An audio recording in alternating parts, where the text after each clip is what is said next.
Thank you, Chairwoman Schakowsky. We're here today to consider vitally important consumer protective legislation, and I'm proud that the first bill we'll be marking up is H.R. 8152, the American Data Privacy and Protection Act, which I introduced with the Ranking Member Rogers and Subcommittee Chair Schakowsky and Subcommittee Ranking Member Bilirakis. And this bill is the culmination of years of hard work by many members on this committee, and I want to thank them all for their roles in getting us here today. But as was discussed at the legislative hearing on a discussion draft of the bill earlier this month, this bill is the first serious, comprehensive national privacy legislation with bipartisan, bicameral support from the leaders of the House and the Senate committees of jurisdiction. And today's markup is another milestone towards our ultimate goal of enacting meaningful national privacy legislation. Every American knows that it's long past time for Congress to protect their data privacy and security. The modern world demands it. This legislation meets the moment with essential compromises that protect consumers while ensuring American businesses remain innovative and globally competitive. There's nothing abstract about the right to privacy and data security. This bill would protect our children and teens more than ever before. Companies, including social media platforms, will be flatly prohibited from targeting kids with harmful advertising. This advertising has been shown to increase rates of eating disorders, suicide, and other mental health issues, particularly among young women and girls. Companies will be required under the bill to get affirmative express consent before transferring any data related to people under the age of 17, and a new Youth Privacy and Marketing Division at the Federal Trade Commission will have the sole mission of protecting young people and will be staffed with experts in youth development.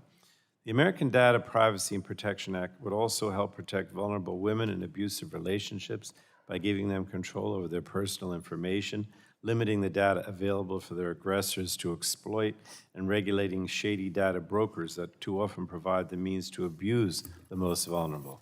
And the bill would ensure that people of color are not discriminated against in trying to find housing, apply for a loan, look for a job, or being offered any goods and services.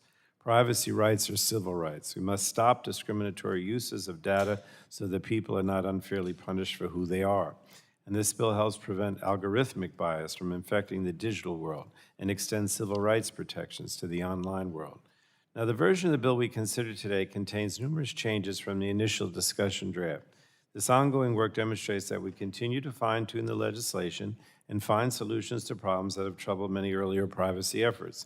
I look forward to continuing to improve the bill as it moves through the legislative process. But two issues in particular have long posed difficulties. First, the question of how national privacy legislation relates to existing laws, and second, the rights of individuals to access the courts.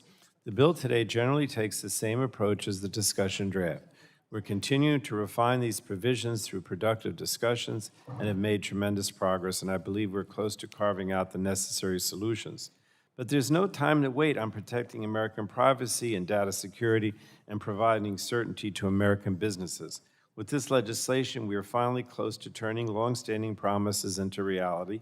The status quo is untenable, and I'm optimistic that we'll continue working together to get this done for the American people. Finally, I would be remiss if I did not discuss the other important bipartisan bills before us today. We'll be marking up bills that protect horses from the terrible practice of soring and from being slaughtered for human consumption. We'll also mark up Reese's law to protect children from ingesting button cell and coin batteries. We'll also consider bills that would make sure internet-connected devices tell people before they record them, standardize remote online notarization, and establish a primary online location for information on federal manufacturing programs. So I look forward to the discussion on all of these important bills.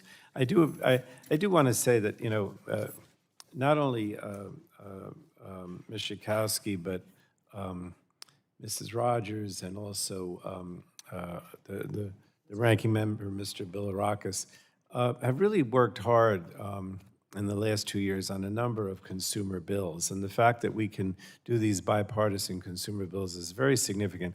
I always worry, I remember the days when consumerism on this committee was like golden and everybody wanted to have a consumer bill. But it seemed like that kind of died out over the last 10, 20 years. And I really think we've kind of revived it.